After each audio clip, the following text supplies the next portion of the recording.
Mesdames et messieurs, bonsoir et merci d'être au rendez-vous de cette session d'information sur Canatra Bénin. Voici les titres du journal. Première audience publique de reddition des comptes au titre de l'année 2022 dans la commune de Dangbo. Un rendez-vous d'expression de la décentralisation et le lieu par excellence de la participation des citoyens à la gestion des affaires publiques. Les assises ont permis aux différents acteurs de faire le point global des actions menées dans le secteur de l'agriculture. Le point de la séance dans ce journal. Coup de filet de la douane béninoise, 2388 boules de drogue entreposées sous le châssis de 2 camions sont interceptées par les éléments de la brigade de Craquet Plage. Il s'agit de 2 camions apparemment vides en provenance du Ghana avec pour destination le Nigeria. Mais grâce au système de renseignement mis en place par la douane béninoise, les éléments du commandant Bienvenu Mayaba ont découvert la drogue et l'ont intercepté. Les détails dans un instant. Nous parlerons également de l'atelier sur les pratiques de gestion pour une meilleure rentabilité de la technologie au sein des systèmes financiers décentralisés, une formation organisée par le projet ADAPAMI et mise en œuvre par Développement International des Jardins d'ID. Au cours de cet atelier, une étude commanditée par le projet ADAPAMI et réalisée par 2 experts fera l'objet des réflexions. Voilà pour les titres. Mesdames et messieurs, à nouveau, bonsoir. Première audience publique de reddition des comptes de l'année 2022 dans la commune de Dangbo, un rendez-vous d'expression de la décentralisation et le lieu par excellence de la participation des citoyens à la gestion des affaires publiques. Les assises ont permis aux différents acteurs de faire le point global des actions menées dans le secteur de l'agriculture. Voici le compte rendu signé Éric Deguédon. Toutes les forces vives de la commune de Dangbo se sont mobilisées derrière leur maire pour tenir cette première audience publique de reddition des comptes de l'année 2022. Un exercice qui témoigne de la bonne gouvernance locale au niveau de la commune de Dangbo. Le thème retenu est assez évocateur au regard des potentialités de la commune. Elle porte sur le secteur de l'agriculture. En effet, nous ne le dirons jamais assez. La commune de Dangbo est la porte d'entrée de la vallée de l'Ouémé, la deuxième la plus riche au monde. À ce titre, l'agriculture est la principale activité économique pratiquée dans la commune et elle occupe plus de 56% de la population active, soit 56 948 personnes réparties en 10 369 ménages selon le recensement général de la population de l'habitat 4 de 2013 et constitue 87% des revenus des ménages. Par cette audience publique de reddition des comptes, le maire de Dangbo respecte ainsi les dispositions légales portant code de l'administration territoriale en République du Bénin. Pour l'organisation de la présente audience, la mairie a bénéficié de l'appui du projet Participe au DEL, mis en œuvre par le réseau Social Watch, financé principalement par l'ambassade du Royaume des Pays-Bas. Je voudrais donc à cet instant exprimer les remerciements du conseil communal et des populations de Dangbo à l'endroit de Social Watch pour son appui et à la tenue de la présente audience publique, mais aussi et surtout au gouvernement du président Patrice Talon pour la volonté politique affichée de faire de la vallée un grenier agricole à travers les différents projets et programmes tels que le Payavo, le PADMA, ACMA et bien d'autres. Un rendez-vous d'expression de la décentralisation et le lieu par excellence de la participation des citoyens à la gestion des affaires publiques. C'est la meilleure occasion au cours de laquelle ceux à qui nous avons donné mandat de diriger notre commune viennent de nous rendre compte de leur gouvernance. C'est un devoir pour chacun de nous d'être présent car le compte rendu est pour tout le monde, quoi qu'en soit son bord politique ou sa confession religieuse ou son âge. Enfin, je voudrais très sincèrement remercier le maire de la commune de Dangbo et son conseil pour avoir organisé cette première audience publique de reddition de comptes pour le compte de cette année 2022 et profiter de cette belle occasion que vous m'offrez pour vous exhorter à organiser, malgré vos préoccupations, une deuxième reddition de comptes de cette année avant le 31 décembre 2022. Les assises ont permis aux différents acteurs de faire le point global des actions menées dans le secteur de l'agriculture.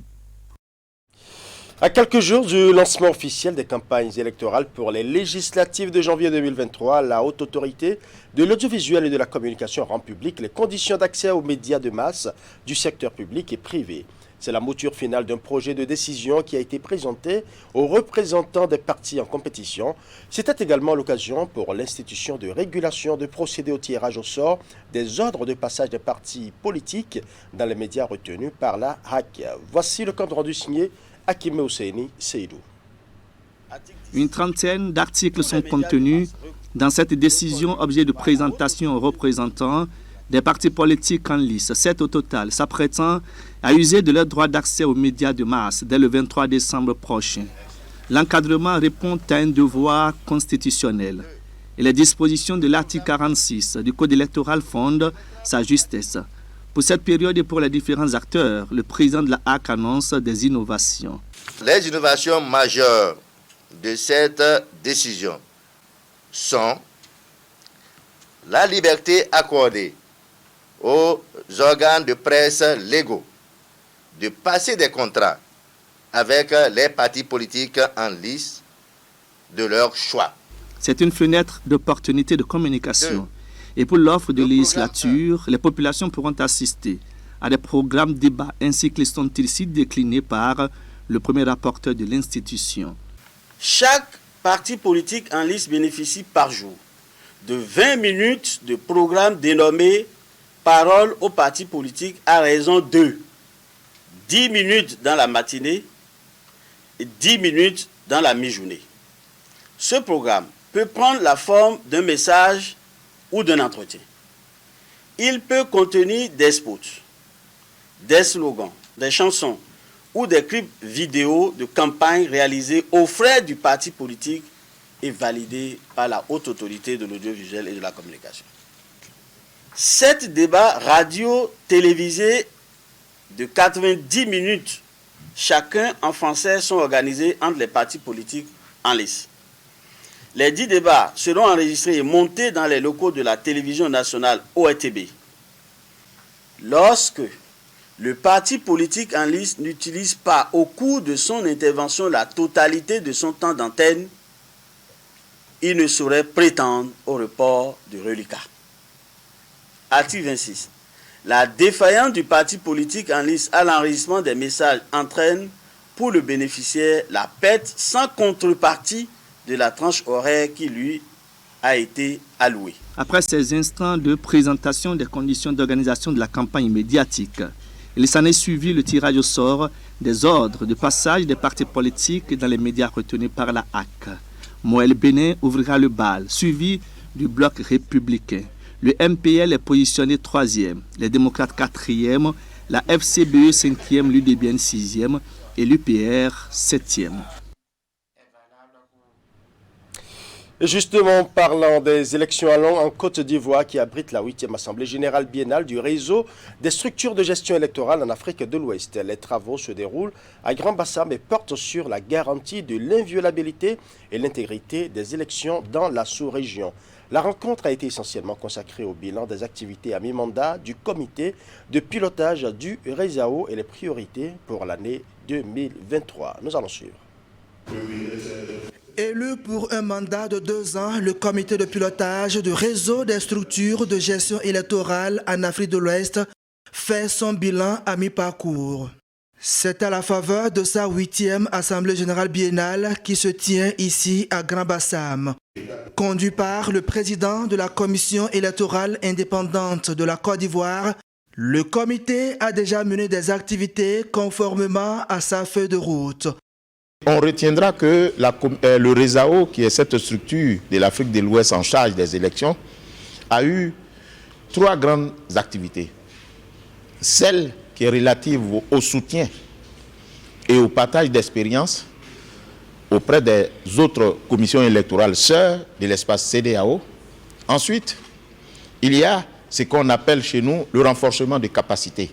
Parce qu'il arrive qu'en cours de mandat, certaines commissions soient innover ou soit connaissent des intégrations de nouveaux membres, lesquels membres ne sont pas habitués à la matière électorale, d'où la nécessité de renforcer leurs capacités à travers les règles qui commandent à l'élection.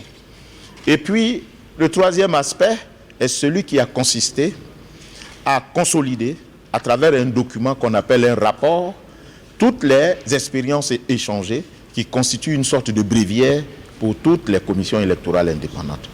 Chaque président de commission électorale est appelé à opiner sur ce bilan à mi-parcours et exprimer ses attentes. Globalement, les résultats obtenus en 12 mois d'activité sont satisfaisants et le président du RESAO a reçu les félicitations de ses pairs en dépit des difficultés de divers ordres rencontrés. Malgré les exploits enregistrés et pour renforcer les acquis, les défis restent grands au regard du climat politique qui prévaut dans certains pays de la sous-région ouest africaine. Pour 2023, le comité de pilotage décline ses priorités. Bientôt, nous aurons dans plus d'une demi-douzaine de pays des élections, aussi bien locales que comme on appelle des élections nationales. Mais le RESAO va toujours jouer son rôle, qui est celui de soutenir tous les pays qui sont dans, comme on appelle ça, dans les opérations électorales, et puis à défaut, identifier les pays où il y a des velléités de crise pour pouvoir faire le renforcement du personnel électoral. Donc nous avons le Bénin, nous avons la Sierra Leone, nous avons beaucoup de pays qui attendent de nous notre intervention. Donc on a un défi, on a beaucoup de défis et nous sommes prêts à les aborder. Vous savez, en période électorale, les présidents de commissions électorales ont besoin de soutien de leurs pairs. Ce que vous ne savez pas, ils ont trop de pression. Tout ce qui se passe lors des élections est sur leur tête. Et on ne se demande pas les autres branches qui doivent intervenir dans le processus électoral. C'est pour ça que, sous la présidence du président Culbert, nous avons mis en place désormais une mission de soutien des pairs à chaque élection présidentielle dans la région et je pense que c'est à son actif. Après les travaux de cette Assemblée générale de Grand Bassam en Côte d'Ivoire, le rendez-vous est pris pour décembre 2023 afin d'apprécier le travail abattu par l'équipe en place dans le cadre de la promotion de la démocratie et la bonne gouvernance électorale au sein des pays membres de la CEDEAO. Parlons à présent du lycée technique d'amitié sino-béninoise d'Akasato qui a reçu un important lot de matériel et d'équipements didactiques fruit de la bonne coopération avec la République populaire de Chine. Il s'agit de matériel pédagogique pour la formation dans les métiers de la mode et du vêtement, de la mécanique automobile et du numérique. Cela participera à élever le niveau de compétences des apprenants. La cérémonie officielle de remise du don des matériels s'est déroulée en présence du ministre de l'Enseignement secondaire, technique et de la formation professionnelle et bien évidemment l'ambassadeur de Chine près le Bénin. Reportage. Ambiance des jours de fête cet après-midi au lycée technique d'amitié sino-béninoise d'Akasato pour élèves et enseignants. Et la raison principale n'est surtout pas la présence du ministre des Enseignements secondaires, de la formation technique et professionnelle, encore moins celle de l'ambassadeur de la République populaire de Chine près le Bénin. Le lycée technique d'amitié sino-béninoise d'Akasato vient de recevoir un important lot de matériel et d'équipements didactiques, fruit de la bonne coopération entre la République du Bénin et la République populaire de Chine. Ce projet constitue à faire jumeler les deux institutions dans le but d'aider le lycée d'Akasato du Bénin à rehausser son niveau de formation technique et professionnelle à travers l'organisation des ateliers et des séminaires de formation en ligne ou sur place, l'échange des enseignants et des élèves, la recherche en commun, etc. La réalisation des projets que vous souhaitez, que vous programmez. Notre objectif consiste à faire ce lycée d'amitié sino-béninoise le meilleur centre de formation technique et professionnelle du Bénin.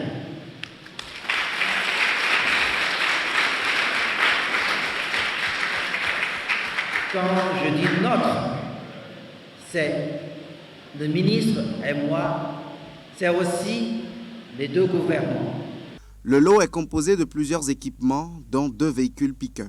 20 machines à coudre numériques avec accessoires. 8 machines à surfiler à 4 fils avec accessoires. 5 tables chauffantes à repasser. 5 machines à surfiler à 3 fils avec accessoires. Une machine à surfiler à 5 fils avec accessoires. 2 presses hydrauliques. 4 bancs de tarage injection diesel. Un banc d'essai de pompe d'injection avec accessoires carburant diesel. 5 comparateurs d'alessage. 2 bancs d'essai moteur diesel Isuzu. Il s'agit de matériel pédagogique pour la formation dans les métiers de la mode et du vêtement, de la mécanique automobile et du numérique. Cela participera à élever le niveau de compétence des apprenants. Excellence, Monsieur l'ambassadeur, au nom du président de la République du Bénin, Son Excellence Monsieur Patrice Talon, au nom du gouvernement béninois, recevez toute la gratitude du peuple béninois pour l'accompagnement continu dans l'amélioration de la formation professionnelle au Bénin. Monsieur le proviseur du lycée et chers acteurs de la communauté éducative du lycée, vous êtes des privilégiés avec cet appui permanent de la République populaire de Chine à l'endroit de l'établissement dont vous avez la charge. Je vous invite à une bonne utilisation de ce qui est mis à votre disposition dans le cadre de ce partenariat. Je ne saurais tolérer aucune légèreté, quelle qu'en soit l'ampleur. J'attends de vous, dans les meilleurs délais, un guide de gestion et de suivi de ces matériels et équipements. Toujours dans le cadre de la coopération entre le Bénin et la Chine, la rénovation complète du lycée technique d'amitié sino-béninoise d'Akasato est actée et sera une réalité dans les mois à venir. La Commission nationale des bourses et aides universitaires tient depuis ce mardi 13 décembre 2022 sa première session au titre de la rentrée 2022-2023. Les travaux d'ouverture ont eu lieu ce jeudi en présence du ministre de l'Enseignement supérieur et de la Recherche scientifique. C'était au siège de la structure à Abomey-Calavi. Reportage. C'est une rencontre importante pour l'attribution des allocations universitaires et les bourses de coopération aux étudiants au titre de l'année 2022-2023. La première session de la Commission nationale des bourses et aides universitaires, CNA-BAU, s'ouvre avec plusieurs dossiers à étudier. Pour cette rentrée, 1596 demandes sont déjà enregistrées. Je vous rassure que les différentes actions que nous avons menées au préalable ont déjà commencé par donner leurs fruits. À savoir que la rentrée universitaire a été lancée pour que le calendrier universitaire soit respecté. Le non-respect du calendrier universitaire est un gros frein à vos travaux. La direction des bourses et aides universitaires a lancé également comme une activité innovante au titre de cette année la rentrée sociale. C'est parti pour 4 jours de travaux de la commission interministérielle et la tâche s'annonce encore plus corsée que l'année écoulée. Nous avons tout le temps préparé les dossiers. Au titre de cette année, 12 sessions ont eu lieu et plusieurs dossiers, près de 34 000 dossiers ont été traités. C'est à l'actif de cette commission. Mais je peux vous dire, grâce à leur travail, nous avons pu payer à temps, à bonne date, les bourses et aides universitaires. Si le bilan de l'année précédente est assez concluant, il n'en demeure pas moins que des difficultés ont aussi été enregistrées.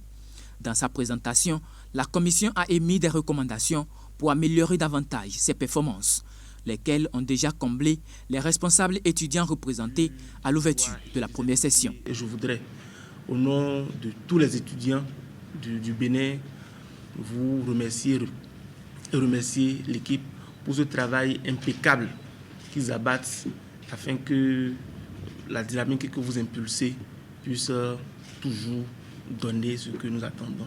Les représentants des étudiants ont formulé des doléances afin que tous leurs camarades soient pris en compte. Dans la même perspective, des mesures sont annoncées pour contribuer davantage à atteindre les objectifs. Des présumés trafiquants de drogue tombés dans les mailles de la douane béninoise, précisément des éléments de la brigade de Craqué Plage. Il s'agit de 2 camions en provenance du Ghana pour le Nigeria. Grâce au système de renseignement de la douane, ces 2 camions apparemment vides ont été interpellés puis fouillés. Après la fouille complète, les éléments du commandant Bienvenu Mayaba ont découvert 2388 boules de drogue entreposées sous le châssis des 2 camions. Nous allons suivre.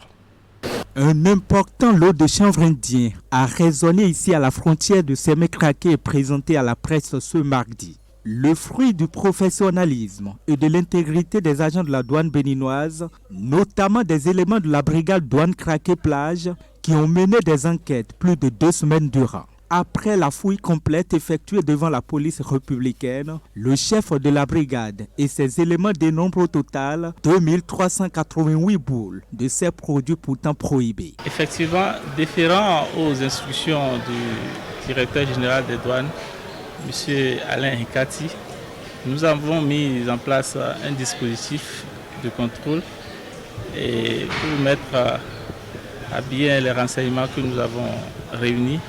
Et ces renseignements nous ont permis de mettre la main sur les 2 camions que vous avez derrière nous, qui sont apparemment vides, mais dont les marchandises sont intelligemment cachées dans des endroits bien aménagés. Et ces renseignements, nous les avons pilotés tout au moins au bout de 2 semaines, voire 3 semaines. Les présumés auteurs de ce trafic ont fait preuve d'une ingéniosité sans pareille. Leur stratégie consiste à fabriquer des caches d'armes le long des châssis des 2 camions, à l'intérieur desquels ils ont dissimulé intelligemment une grosse quantité de drogue, fermée et condamnée en fer. Avec cet exploit historique, réalisé par les éléments de Sémé-Craqué Plage, la direction départementale des douanes se dit fière de ces soldats de l'économie. La direction profite de cette occasion pour féliciter d'abord les collègues de la brigade des douanes de Craqué Plage pour le travail abattu. Il faut dire que la douane béninoise est en alerte maximale pour décourager ces usagers véreux qui s'adonnent à la contrebande et au trafic illicite des produits prohibés. Aujourd'hui, nous avons rendu compte, au même moment, après avoir saisi, nous avons rendu compte à notre hiérarchie et la hiérarchie a envoyé la directrice départementale dont son représentant est ici pour procéder à la fouille complète, dénombrer, identifier et faire les pesées, savoir le poids réel des marchandises suspectes que nous avons appréhendées. La suite du processus, d'abord, les présumés propriétaires de marchandises ont aussitôt, hier aux environs de 3 h du matin, confié à la police républicaine aux fins des poursuites judiciaires. Et le reste de l'écart qu'on vient de faire tout à l'heure, nous allons les remettre aux autorités de droit, notamment l'OCERTID, en collaboration bien sûr avec la police républicaine. Selon les conducteurs des camions mis aux arrêts, les marchandises auraient quitté le Ghana en direction du Nigeria. Avec ces présumés professionnels trafiquants tombés dans les mailles de la douane béninoise, grâce à son système de renseignement, le Bénin se révèle encore au monde par son dispositif de sécurité. Plan global de réforme du système de gestion des finances publiques prorogé, bilan et perspectives. C'est autour de ce thème principal que portent les discussions de la 13e revue des finances publiques, organisée par la cellule d'appui au pilotage des réformes du ministère en charge des finances. Elle donne l'occasion aux différents acteurs de faire le point de la mise en œuvre d'une série d'actions et de définir les perspectives. Reportage. Tous les acteurs impliqués dans la gestion des finances publiques du Bénin se retrouvent dans cette salle pour la 13e édition de la revue des finances publiques, un élément capital du dispositif de suivi et évaluation de l'ensemble du système de gestion. Une tradition rééditée par la cellule d'appui au pilotage des réformes du ministère de l'économie et des finances. Cette rencontre annuelle offre l'occasion aux divers acteurs de faire le point de la mise en œuvre du plan d'action et de prendre des mesures pour l'avenir. Après une expérimentation en double commande de 2019 à 2021, notre gouvernement a pris l'option de faire basculer notre pays à la gestion en mode programme à partir du 1er janvier 2022, avec comme objectif l'amélioration de l'efficacité de l'action publique pour le bénéfice de tous, citoyens, usagers, contribuables et agents de l'État, d'une part, et l'instauration d'une véritable transparence dans la gestion des finances publiques, en rendant notamment plus visibles les documents budgétaires à la fois pour le Parlement et pour le citoyen d'autre part. Nous voudrions ici saluer la mise en œuvre continue des réformes en matière de gestion des finances publiques, comme par exemple les progrès accomplis dans la transparence budgétaire, la modernisation de l'administration fiscale et douanière et la bascule intégrale dans la gestion en mode programme depuis janvier 2022. En même temps, il reste de nombreux défis à fort impact auxquels le gouvernement devra faire face à travers la rénovation de ses engagements.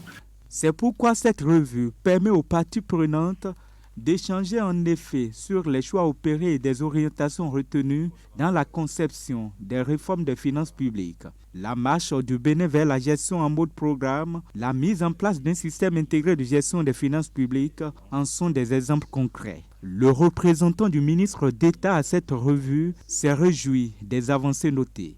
Je voudrais donc manifester toute la reconnaissance de Monsieur le ministre d'État et saluer l'engagement de nos partenaires techniques et financiers ici présents, notamment l'Union européenne, la coopération canadienne, la Banque mondiale, la GIZ, l'USAID, le système des Nations Unies, les Pays-Bas ainsi que le PNUD.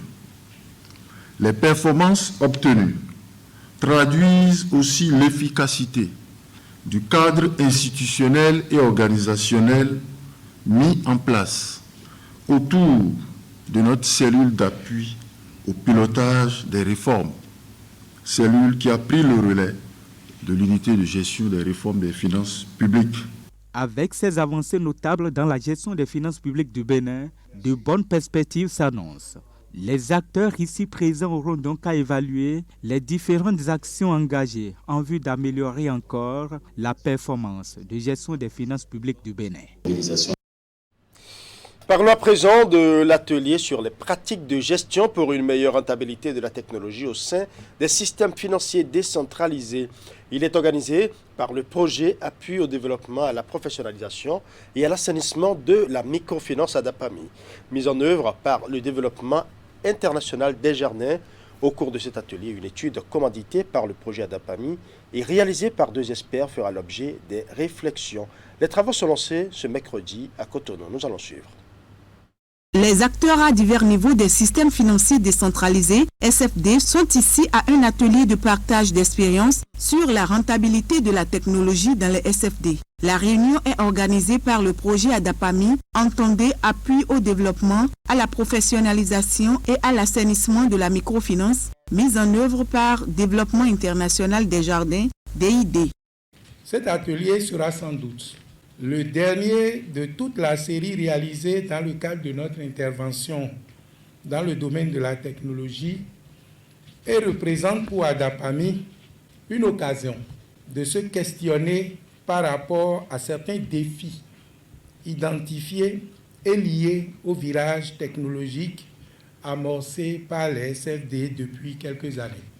Aussi, nous organisons cet atelier, pas uniquement parce que nous avons appuyé nos partenaires SFD en technologie, mais aussi et surtout, dans cet exercice-là, nous nous sommes rendus compte que de nombreux défis liés à la gestion et à la gouvernance technologique des SFD se posent.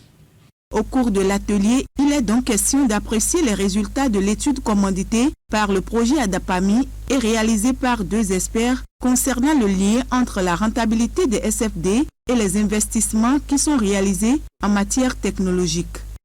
Le recours aux nouvelles technologies pour développer de nouveaux canaux de distribution de services financiers est aujourd'hui à la mode dans la microfinance. Que ce soit l'offre de services concernant le mobile banking ou le e-wallet, pour ne citer que ceux-là, il y a un investissement à réaliser par les institutions financières en général et les SFD en particulier. Mais avant de se lancer dans ce processus, combien sont les SFD qui s'asseyent pour réfléchir à la démarche, à la méthodologie à observer afin de pouvoir faire des investissements judicieux qui ne vont pas empiéter sur la rentabilité des institutions financières. Au dire du représentant de l'association professionnelle des SFD, c'est une grande question face à laquelle il faut véritablement mûrir les réflexions avant de pouvoir poser des actions. Occasion pour lui de remercier et de saluer les efforts du projet ADAPAMI pour tout ce qui est fait en matière d'accompagnement sur le plan technique et technologique des SFD partenaires. Pour ce qui concerne le consortium ALAFIA, qui naturellement va se saisir des résultats de cette mini-étude, il s'agira pour nous de vulgariser donc ces résultats à l'ensemble des SFD afin que de plus en plus les institutions ne naviguent pas à vue en matière d'investissement à réaliser sur le plan technique et technologique pour pouvoir élargir leur portée et réaliser ainsi leur mission. Leur souhait est que cet atelier technique sur la rentabilité de la technologie dans les SFD soit une occasion d'échange sincère entre professionnels, ce qui permettra d'identifier les pistes de solutions à la persistante problématique de la rentabilisation des opérations des SFD sur la contrainte des exigences en lien avec les investissements dans la technologie. Des actions en vue pour insuffler une nouvelle dynamique aux marchés agricoles dans quelques pays de la communauté économique des États de l'Afrique de l'Ouest, CEDEAO. Le programme régional d'intégration des marchés régionaux est né de la volonté des gouvernements du Bénin et du Togo de soutenir la transformation durable de l'agriculture familiale dans les deux pays, mais aussi pour relever bien d'autres défis du secteur. Le lancement du projet financé par le Fonds international de développement agricole a eu lieu à Boïkan. Imet Lenamoso pour les détails. Programme régional d'intégration des marchés agricoles PRIMA. Le projet démarre en 2023 et va durer 6 ans. Il vise de façon générale à stimuler le commerce agricole régional pour créer des emplois pour les femmes et les jeunes. Le PRIMA va également permettre d'augmenter les revenus et améliorer la sécurité alimentaire, de même que la nutrition des ruraux pauvres. Cette innovation du ministère de l'Agriculture, de l'Élevage et de la Pêche et du FIDA vise à soutenir la transformation durable de l'agriculture familiale au Bénin et au Togo en améliorant les performances des pôles commerciaux sous-régionaux et des couloirs de transport transfrontaliers tout en favorisant l'entrepreneuriat rural pour les jeunes et les femmes et en connectant pleinement les petits exploitants aux marchés nationaux et sous-régionaux. La mise en œuvre du PRIMA est un pas de plus dans le renforcement de la collaboration entre le système des Nations Unies et le gouvernement du Bénin. Ensemble, nous visons une efficacité accrue qui passe par la mutualisation des ressources pour le bénéfice des populations les plus vulnérables. Outre les producteurs agricoles, bien d'autres groupes cibles seront impactés. Les interventions sont à échelle régionale et couvrent 2 des 16 pays de la communauté économique des États de l'Afrique de l'Ouest, CEDEAO. Évalué à 108,6 millions de dollars, dont 62,8 millions pour le Bénin, le projet se décline en 3 composantes. À travers le PRIMA, nous ambitionnons d'augmenter le revenu d'au moins 80% des producteurs bénéficiaires, de réhabiliter 5 marchés de regroupement, notamment les marchés de Malanville, de Glazoué, de Djougou, de Dobo et de Boycon, et 10 marchés de collecte qui approvisionnent ces différents marchés de délivrance. Nous ambitionnons également de réhabiliter 300 km de pistes rurales qui puissent permettre de désenclaver les bassins de production qui approvisionnent ces différents marchés. Si la formulation de ce programme a été une innovation majeure et un apprentissage à tous les niveaux, sa mise en œuvre sera davantage déterminante et donnera ainsi une formidable occasion de travailler ensemble, de relever ensemble les défis de développement, mais aussi d'avoir l'opportunité de booster la production agricole tiré par le marché. Mon patron est plus pressé que moi. Prima ne fera pas 6 ans, mais au ciel. 4 ans, on a fini. Alors il faut que tout le monde s'engage, bénéficiaires, acteurs de l'ombre, pour qu'on ne retarde pas les choses à travers des procédures administrativistes. Il faut lever le pied. Le financement du Prima est assuré par le Fonds international de développement agricole FIDA. La tutelle administrative du projet est assurée par les ministères en charge de l'agriculture, le MAEP au Bénin et le MAPA au Togo. La coordination des activités entre le Bénin et le Togo est à la charge d'une unité d'assistance technique régionale. Dans chaque pays, le programme sera sous un comité de pilotage qui, entre autres, assurera le suivi des orientations stratégiques définies. Voilà, ce sera tout pour ce journal. Tout le plaisir était pour moi de rester en votre compagnie. Bonne soirée chez vous.